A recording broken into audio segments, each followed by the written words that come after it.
So good morning, everyone. How are we doing? I hope you all had a wonderful Easter weekend. These last few days are a wonderfully important time of the year for all of us, I think, Christian or not, to certainly reflect on what we have, what we should be grateful for, and what we might want to do different as a result of that gratitude.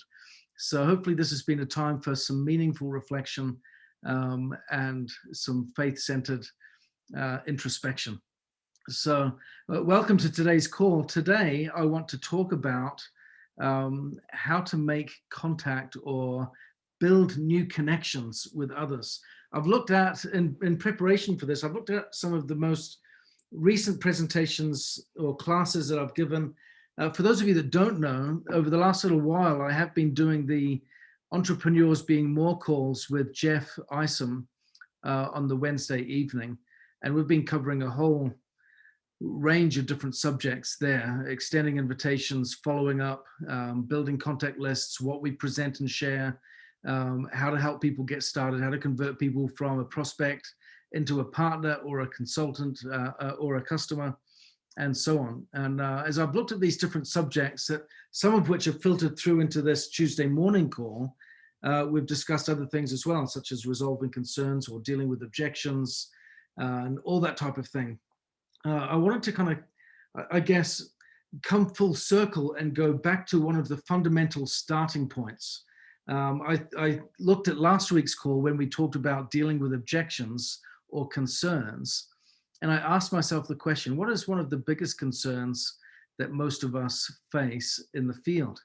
Not one that we get in terms of how someone might react or respond to what we're sharing, but what is one of the biggest concerns that we face, one of the biggest barriers that we face? I'm not sure about you, but for me, one of the biggest challenges is not knowing how to build a contact list in theory or in principle, but it's actually finding the people to add to the list. Don't you find that's perhaps one of the big challenges? Is how do I find people to add to my list? How do I make those connections? And critically, how do I build the bridge from simply having a name that I can put on the list, nurture that relationship and build it into something meaningful where I can then bridge the gap from there to inviting them to do something, watch a presentation, join in on a webinar, read a book, listen to a video or watch a video, or you name it. Take that first step in getting more familiar with Nikan. So how do I get people into my sphere of influence, and then how do I nurture that relationship? So I want to talk a little bit about that today, and I'll perhaps do this in two parts because there are two methodologies that really need exploring in detail. What are those two methodologies? Well, the first, which is what we're talking about today, is in-person approaches. If I meet someone for the first time when I'm out and about, how do I turn that one moment into an opportunity to be able to get details and bring their name onto my list?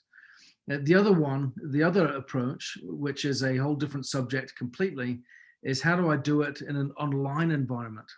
How do I find people in that space and bring them in? So, and I think that, like I said, is a completely different subject, which we will save for perhaps next week versus for this week. Today, I want to talk about here and now, face-to-face, the interactions that we get on a day-to-day basis. I want to start by sharing an example from a friend of mine. I'd love to say it was my personal example. It's not. It's a friend of mine who is perhaps one of the most consistent, constant recruiters I've ever come across in network marketing. I met him a number of years ago, and he was in a company that I was working for at the time, a direct sales company that I was working for at the time. And that company had a reward for people that would enroll at least 4 people in a month. That was called Circle of Influence. If they did 8 people in a month, that was expanded Circle of Influence. And so 4 or 8 new recruits in a given month was the goal, the target, where the reward was centered around. And this man had been in the company for many, many years. I'm talking at least 15 to 20. And he was perhaps almost monthly, I'd say 8 to 10 out of the 12 months of the year, he would qualify for Circle of Influence or expanded circle of influence, 8 to 10 times a year, I mean. So imagine that. Can you imagine what level of activity that would require in doing that? He was a master recruiter. What did he do? Well, on one particular occasion, I saw him in action, and it was really impressive. He had been visiting the UK, where I was living at the time, and was returning back to the United States. And as he got to the airport, to the check-in desk, he got chatting to the lady that was checking in his luggage. And this is roughly what he did. And I hope I don't butcher his wonderful interaction that was all of a minute or so with this lady. And see if you can spot if there was anything deliberate, or if this was just casual conversation, or was he doing something with intent here? Checks the bags in, and as she's doing the work that she does, checking the bags in, checking his passport and what have you, he smiles at her and he says, "So how's your day been today?" And she goes, "Oh, tiring. I've been on my feet all day. I'm tired." And he goes, "Well," he says, I bet you get paid well for what you do, because you're certainly great at what you're doing." Right? And she goes, "Oh, I wish." I wish. And he goes, "Oh, really?" He says, "Because you're so good." He says, "I can't help, if you don't mind me saying, you've been so friendly, and your smile was wonderful, and you certainly lifted my day." And she goes, "Yeah, well, you just don't get paid what you're worth here." He goes, "Oh, that's a shame." And he goes, he says, "I own my own company, and I'm actually looking for some people right now that want to get paid what they're worth. Would you be interested in having a conversation? I'm not asking you to quit your job, but we're looking for some people, on the side from what they do, that want to get paid what they're worth. Maybe you'd be interested." Anyway, he gets her contact details and says goodbye and goes onto his plane and travels home. That was it. Now, do you think that was deliberate? The way he asked, "I bet you get paid what you're worth." He knew full well she wouldn't get paid what she's worth. Most employees don't get paid what they're worth. So he knew what answer was coming, but he also had his response lined up. What he did there that was so powerful was, as he went into that moment, he was looking for the opportunity. How many times do you go into situations or circumstances where there is opportunity, but you don't see it? You don't look for it. You don't take the chance. Again, I want to share another couple of examples. Another friend of mine, absolute master recruiter. He was a terribly disorganized individual, but he was a real high performer. And what he used to do to build his business was, he knew his strengths and weaknesses. He knew that if there were people in the room, he could sign them up. But he also knew that when it came to the internet, he was grossly incompetent. In fact, sometimes he was so inept with some of the day-to-day things that my colleagues and I even wondered if he was literate. Right? Maybe he wasn't, right? Because he just surrounded himself with the people that were. Yeah. So he knew he needed to get web services into his business, to build websites, to promote events and this kind of thing. And he'd just recruit the people that had those skills and make them a part of his exclusive team. Right. And in exchange for that, he's like, "You do this for me, and the people, I'll pass leads your way, and I'll sign people up, and I'll give them over to you," and so on and so forth. And because he knew that was his skill. And I saw him, I think I've shared this story before. He really liked to focus on weight loss, because his background, he kind of earned his chops in Herbalife and became one of their top performers there. And so Herbalife is all about weight management, what have you. So we were in a taxi one day heading to a meeting together, and he starts talking to the taxi driver. And of course, he tells him what he's doing and what have you. And he invites him to come along to a meeting while we're having this drive, because he could do with losing a little bit of weight. Right? And he was quite open about that. He said, "I think this would be good for you. I'm assuming you want to get rid of that belly that you got there." Right? And he was really direct. And then get this, I couldn't believe he did this. As we got out of the car, the driver got out to get our bags and things. And then he patted him on the stomach. Now, not everyone can get away with doing this. This guy was a very friendly Irishman. I'm not sure if you're aware of this, that the Irish can swear like troopers, right? Just profanity is just a part of their everyday conversational vernacular. And but being Irish, they just somehow get away with it. I don't know how. I've got a friend that's a keynote speaker that is Irish. He's from Dublin, and he swears on stage sometimes. And everyone kind of, at first, it kind of jars them, and then they look around like, did I just hear that right? But then they kind of laugh because it's so endearing the way he does it. It's remarkable what you can get away with in certain circumstances. But he pats the guy in the belly. He says, "Yeah, I want to help you get rid of this." Right? He says, "You'll feel better about yourself. You'll feel more confident. You have more energy, and I want to do this to help you out."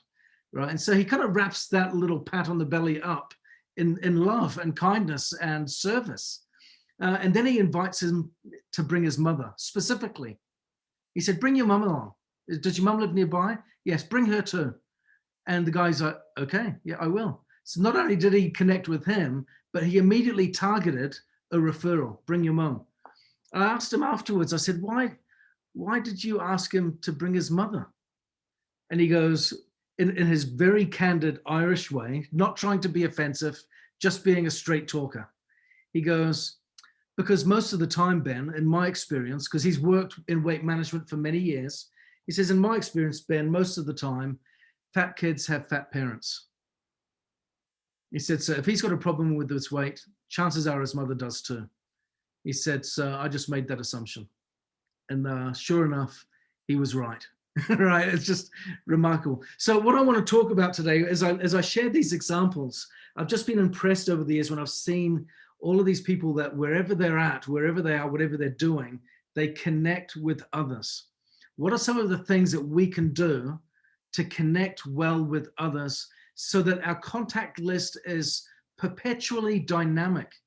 We're not having to be these wonderful strategic marketers with all of these fantastic fine-tuned executive level skills to pull in new people and to get all of these fancy ways of getting people coming to us through lead generating activities and so on, which can sound wonderfully complicated, daunting, and intimidating.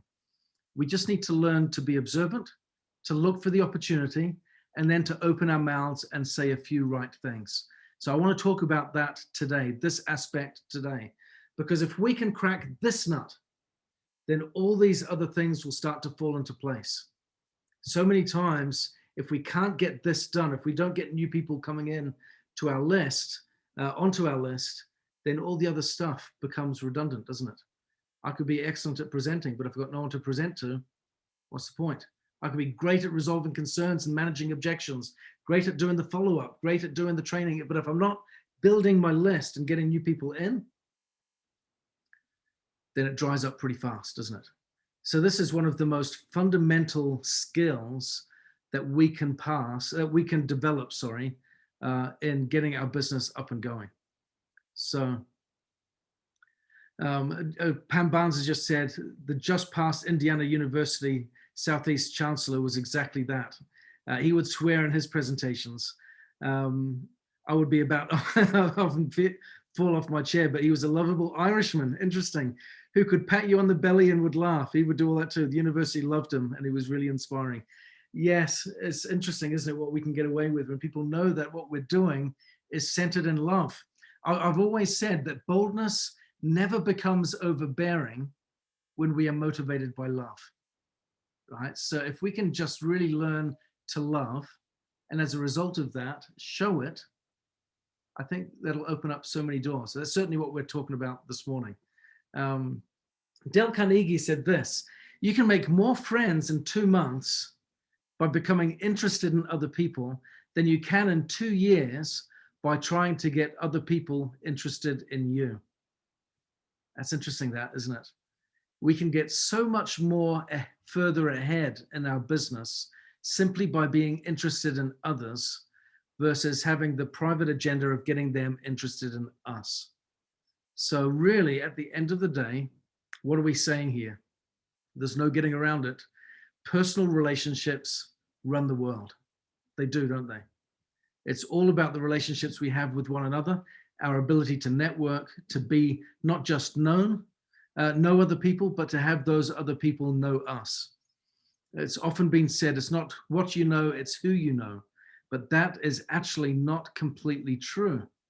It's not who you know, it's who knows you that matters. And then from there, what do they know you for? Yeah, so our goal today is to figure out what we can do to get better known by others as a result of being interested in them. And as a consequence, what will they then know us for? Okay, so these are the underlying principles and virtues of being able to find those relationships and build that rapport when we're out and about in those different day-to-day interactions where we can make those relationships spring up and bear fruit. Madeline, you've raised your hand. Do you want to unmute your line and share your thought? Yeah, I'd just like to comment. On the call today, we have Bob Gruber and Leo LeMay and Barb Satterwhite, and they're the top 3 retailers, sponsors, business builders, and they have 3 of the strengths that you were talking about with Barb. For those that have seen her relationshiping presentation, and if you haven't, you should see it. And now there's a newer version of it as well that has a few things added. Leo just sees the numbers, and he's recruited a lot of relationshiping type new people on his team. So it's having that diversity.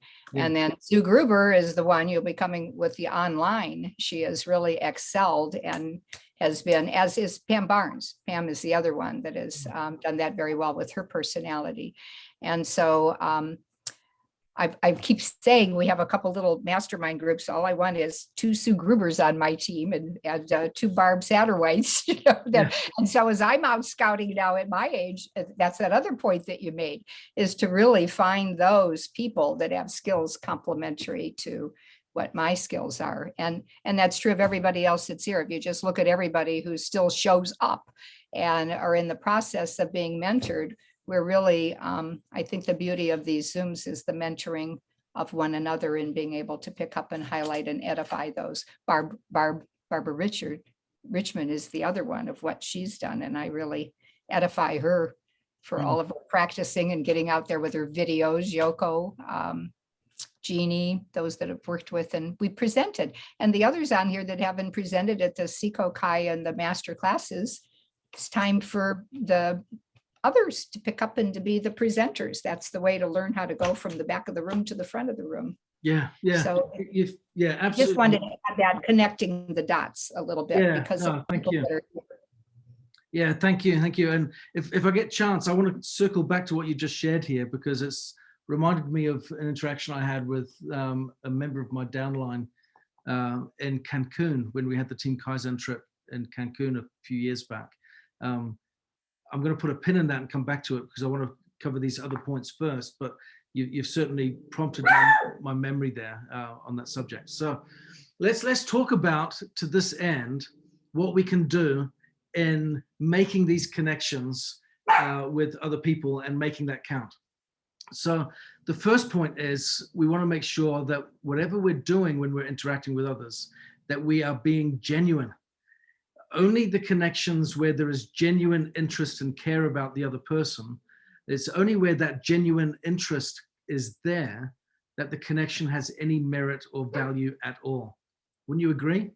Yeah, how many of you have been to networking meetings and people are anxious to give out their business cards, make that connection, and then move on to the next person? They're going for volume, they're going for numbers, they're hoping to get, again, you interested in them, and so on. And what happens in those circumstances? Very little. Yeah, I can see Barbara Richmond going, yeah, you've experienced this a lot. And the same thing happens on LinkedIn or other social media platforms. When people reach out and try to make a connection, they show all of this interest. As soon as they hit that first barrier where you say, oh, maybe not right now because, and then they don't call you back, and then they don't follow up, and then they just drop you, and they don't even finish the conversation. And you go, what was that? You know, if they, and there's been people that have reached out to me on LinkedIn, for example, and made connections, and they said, oh, hey, I can see we've got some, I'm sure you've had this 1,000 times as well. I can see we've got some similar connections here on LinkedIn, and just thought it would be great to connect, and you know, maybe we can help each other out. You know, usual intro on LinkedIn, right? And then they say, so what are you doing and how are you doing it? And maybe I could have a conversation. And if you say, oh, now's not a great time, I'm caught up with this or that, and then you get no response. Now there's many instances where sometimes it's like, if they actually followed up and just kept some type of contact regardless and maintained some type of genuine interest, then maybe something might develop.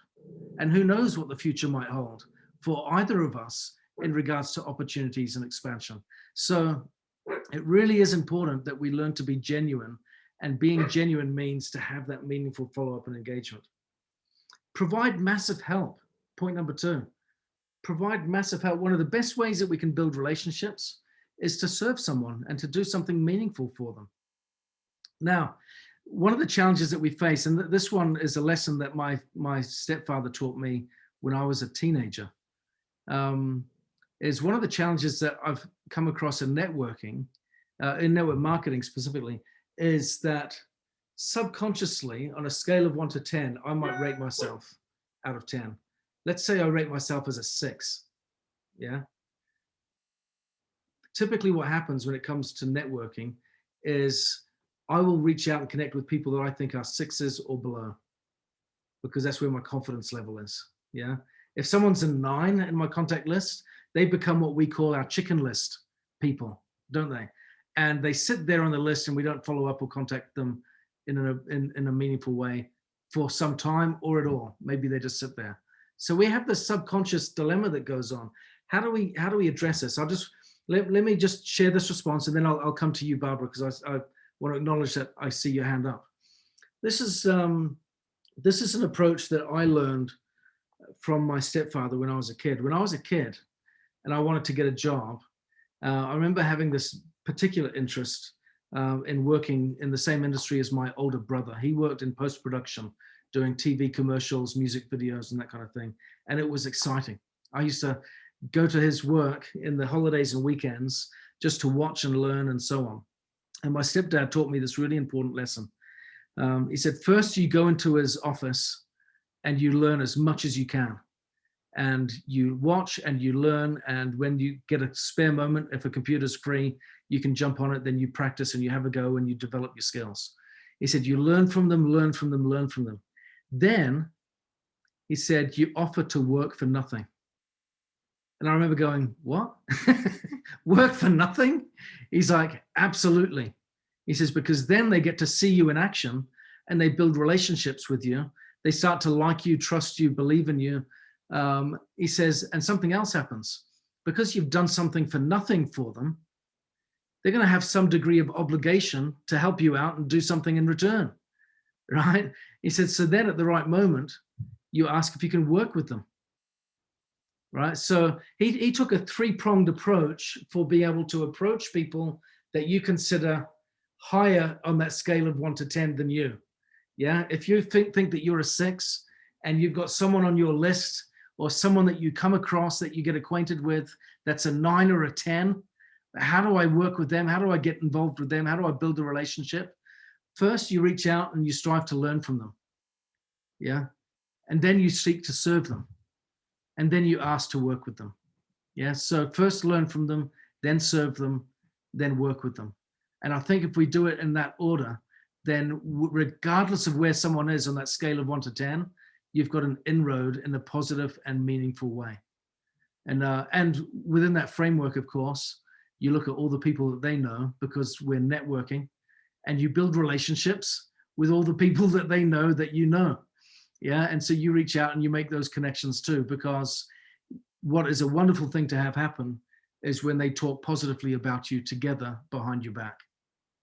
Yeah. Isn't that a great thing to have happen? You know, when people that you know can speak positively about you behind your back. Yeah. So make sure that they can have reason to have those types of conversations versus just have private thoughts. So connect out with the people that they know and engage in that way as well. Okay, Barbara, do you want to unmute your line and share your thoughts? Well, being in 2 different networking groups, I had almost an identical approach, one from each group. Now, the one, no connection prior to reaching out to me, wanting to work together. But first, he offered me an opportunity to hire him at $1,500 a month, and he'd help take my business to higher heights. No previous connection whatsoever. The other networking group person reached out to me, wanted to know what it was that I did. We had a Zoom call. They heard about NECAN. They're quite interested in a couple of the technologies. Haven't ordered yet. Then we had a follow-up meeting where I learned about their company. Very interesting, have a lot to offer. Invited me to do a podcast with them this week, specifically mentioning how we were introduced to NECAN, but again, wanted to work with me for the magical amount of $1,500 a month. So 2 different networking groups, 2 different approaches. One was bang on, head on, collision. And the other was, okay, we developed a bit of a relationship. She learned about my business. I learned about her business. She's got a great business. It's just not for me at this time, but I'll be happy to refer her to someone who's in the market. Yeah. So, 2 different experiences, but 2 well-known networking companies. Yeah. It's interesting, isn't it? It's so important, just to reiterate what Barbara said there, to spend the time building the relationships and looking to serve other people, because they will in turn, it always comes back. It always comes back. And if moments aren't now, they may come back down the road.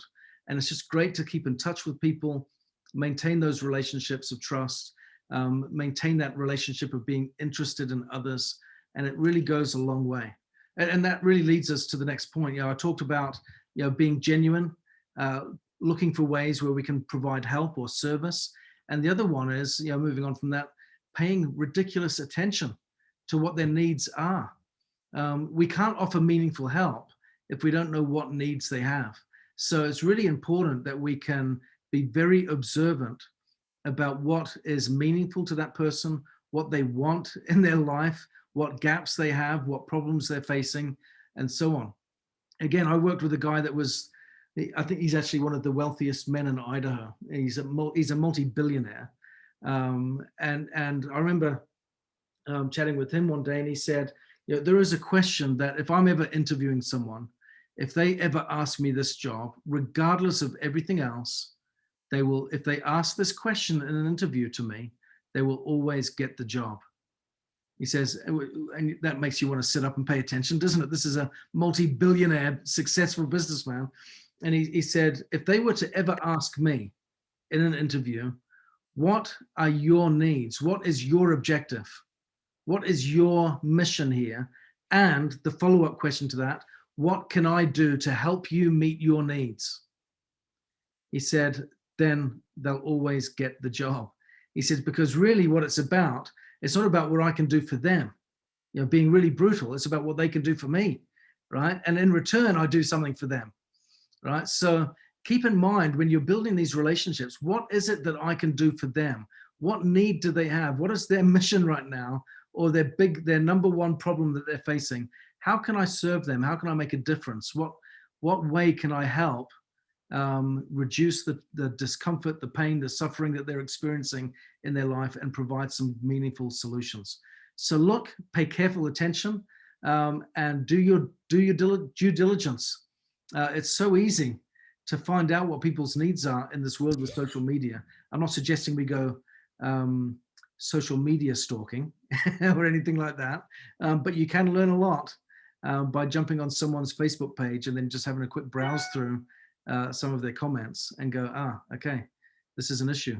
This is a challenge for them. You can learn a lot. So Elaine, your thoughts? Please unmute your line. Yeah, there you go. Yeah. This is just fast, and it's just for me maybe, but I really appreciate this. I have the other problem in that I have so many contacts, I don't know what to do. I've thought, how on earth can I possibly be genuine? How on earth can I possibly spend time with them. How do I know whether to spend time with this person or that or that? And so anyway, I can just see that if you're genuine and spend time with, for me, it would be maybe one person a day, and, and just see where that leads. Well, it may not lead anywhere. So then the next day, talk to another person and spend genuine time with them, on a limited time, and then just see where it leads, and it may or may not. Yeah, well, you raise a great point, because we're talking about one-on-one interactions here, aren't we? Where maybe you're at the supermarket and you're at the checkout and you chat with someone there. Maybe you're filling up with gas at the petrol station. Did you call it petrol station? Gas station? I got mocked the other day for referring to gas as petrol, but there you go, it's a different story. But in these little moments where we might interact one-on-one with someone, you can have those meaningful connections and engagements that may often pass us by. The waitress that is serving us when we're out having dinner, the person in the hotel lobby when we're checking in, if we're going to stay somewhere. There's all of these situations and moments where we have times to connect one-on-one. But to Elaine's point, if we've got a big contact list and we're trying to filter through, what we've got to do is look at it like a funnel. Yeah, because this is what happens. You start out, you're right, Elaine, with a lot of people that you might want to make contact with.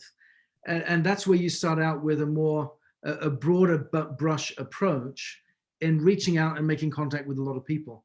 And then you recognize that not everyone is going to respond straight away or at all. What do you do then? Well, you prioritize the ones that respond first. Yeah. And those that don't, you plug them into your follow-up message. I'm going to do this with this group afterwards and follow up with them and communicate with them separately. But these ones, you kind of take them through this communication funnel where I give them this, we talk about this, and we kind of move through.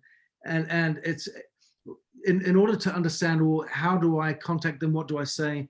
You allow the natural organic nature of that communication flow to lead the way. Yeah. So when they respond, it gives you a chance to respond back and follow up, say something else. And then again, and as they respond, you can respond again.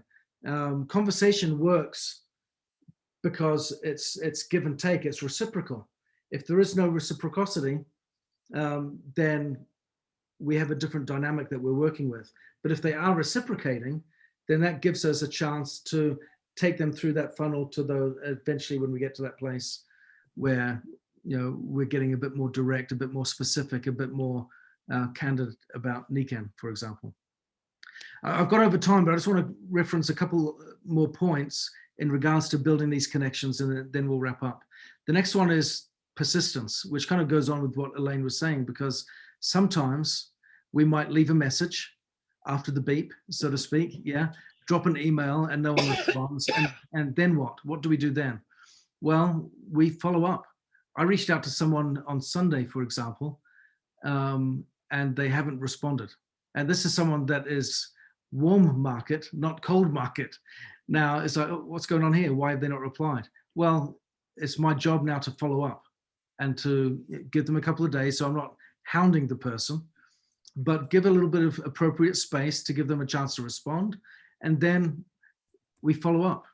We are persistent. It's really important that we understand that role of persistence. And if you want to know what persistence looks like, let's go back and look over that training I gave a few weeks ago on the art of persistence and what that means to be truly persistent, because it's not just being thick-skinned, thoughtless, and belligerent, right? We don't damage our relationships through persistence. We actually nurture and develop them through persistence. So we want to understand what persistence looks like, but really study that out and learn to be persistent, because that plays a big role in developing these relationships. Again, we want to make those real friends. And lastly, I'd say we want to make ourselves unforgettable.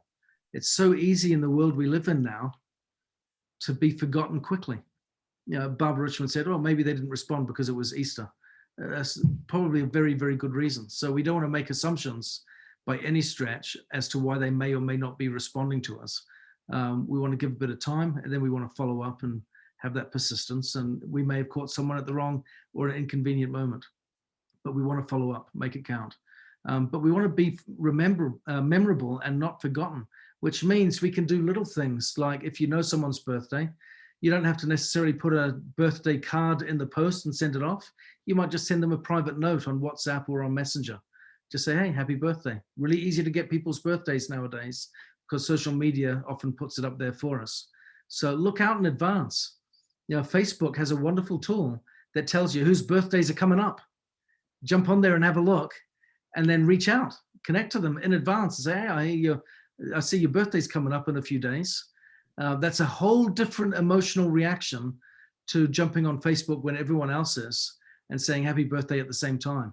When you do it privately, one-on-one, in advance, it's a whole different story and a whole different message. Okay, so look for ways to be memorable, to stay in their frame of mind and to keep them thinking about you. Because if they're continually thinking about you, then you're going to be able to nurture that relationship and be able to take action with it. So in conclusion, thank you for letting me take a little bit more of your time today, but I hope it's been meaningful. In conclusion, let's seize the opportunities that are around us on a day-to-day basis when we interact and connect with people to make meaningful connections, okay? And understand it's a journey. If it's someone that you see regularly at the supermarket, at the checkout, for example, it doesn't mean that you have to get their details right there and then in the moment, right? It might mean that you say hi and you're a friendly face today, and next week when you go, well, in a couple of days, if it's like me, because we have to shop every other day for milk and bread and things, if you're back there again, make sure you get in that same person's aisle. Make that deliberate, and become familiar to them and be friendly, be nice. And those little steps of giving a big smile, opening our mouths, saying hello, looking for the opportunity, asking those questions that lead somewhere, like my friend did at the beginning. Oh, I bet you're paid well for what you do because you're really good at it. Oh, I wish. Oh, really? Well, as it happens, I'm looking for people that want to get paid well for what they do. Maybe we should have a conversation. Well, we've already had a chit chat for the last couple of times I've been in the supermarket or getting petrol or picking my kids up or my grandkids up from school or visiting, a care home where I've got a friend in there and I'm chatting to the staff or whatever it might be. You've established relationships. You're being, as Barbara said, genuine and sincere in making this a mutual investment of interest in relationships. Make them count. Look for those moments. Be genuinely interested, ask the right questions, find the need, and just go with it. Go with it. And I promise you, we'll find those little moments there that we just pick up little pieces of gold along the way throughout our days. That's what we want to be able to do. We've got the chance here to cherry pick and pick up these little pieces of gold as we go about our days. And it's not even having to plug in more time into our daily activity above what we're already doing. It's in the moments that already exist all around us. Last thoughts to Barbara, then we'll wrap up. The lady that wanted to know about my business and then told me about her business, when I declined her offer of hiring her, I followed up with, are you still wanting me to be on the podcast now that I have declined your offer, of being hired? She wrote back and she said, absolutely not. I still want you on the podcast because it may help you expand your business, and down the road, you may have somebody that you can refer to me. And I said, I'd be more than happy to refer people who Wonderful. Who could need your services and use your services. So there was an addition to the connection. Yeah. Isn't that great? That's a great example to finish on. When you're with someone here and maybe it's not working out in the moment, you keep the relationship going. Yeah. Keep the door open. Keep the door open. Absolutely, Barbara. And how did that make you feel when she turned around and said, absolutely, you're on the podcast? Don't even second guess that. Well, her offer to me was authentic. She was operating her business in integrity. Yeah. That getting me to sign on the dotted line to pay her $1,500 a month wasn't the most important thing in the agenda. It was important to her. Yeah. And that's her desire down the road, but she didn't have to have it right now. Yeah, I love that. And it just makes you feel good. And that in turn makes you want to do something for them when the opportunity comes, doesn't it? And absolutely happy to refer her. Yeah. Excellent. Thank you. Bob, your thoughts? Yeah, well, following along on what Barb said there, Sue does a lot of blogging and has her own website, and people read it and then they want to also be on her website, and in turn, then she's on their website. So in other words, she writes a blog and puts it, somebody might be in a complete different business, but they understand what we're doing and they appreciate what we're doing. So they want their readers to see that, and it's vice versa. So it's the same thing that Barb was saying, they're only through the blogging. Yeah, I like that. And that was something that I wanted to discuss next week was, in the online world, that is a very, very common practice, especially with blogs, in cross-pollinating our networks and our databases. Yeah, because you get someone that you look up to that's your 9 or 10 on your list, so to speak. You write a blog about them that brags about them, shows them off, tells something that you like about what they do as a business person or as a human being. You let them know, hey, I've written this book. Would you be my objective? I wrote this blog about you. What are they going to do? They're going to want to share it themselves with their own audience.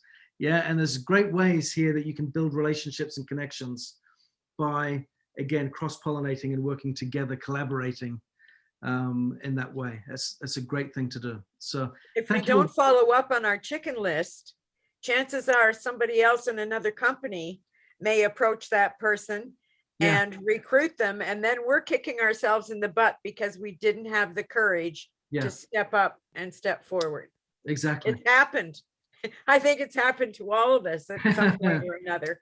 Absolutely. Yeah, absolutely. Well, thank you all very much. I've loved the participation today. Really, really good feedback, really good examples of what it means to really build authentic connections. So let's get out there. Let's look for the opportunities that are around us every day, because we're bumping into people and talking to people just as we go about our daily activities. So let's make those meaningful interactions and make them authentic, not simply built on the deliberate agenda for them to get to know me, but for us to get to know them and to be of service. And in exchange, good things will happen as a result. So thank you all very much, and we'll see you next week. Bye-bye. Thanks, Ben.